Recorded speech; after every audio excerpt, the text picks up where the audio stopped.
ক্ষমতাচ্যুত হওয়ার পর এই প্রথম নীরবতা ভাঙলেন সাবেক প্রধানমন্ত্রী শেখ হাসিনা।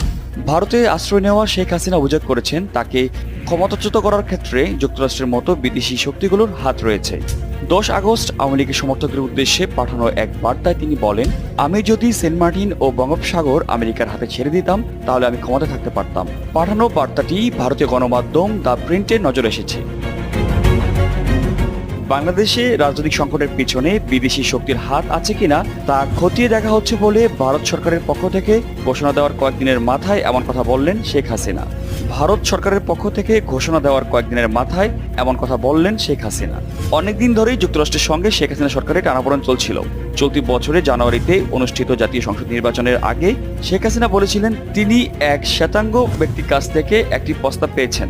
তাকে বলা হয় বিমান ঘাঁটি করতে দেওয়ার বিনিময়ে তিনি সহজে ক্ষমতায় আসতে পারবেন। শেখ হাসিনা এ ধরনের বিদেশি শক্তি দ্বারা ব্যবহৃত না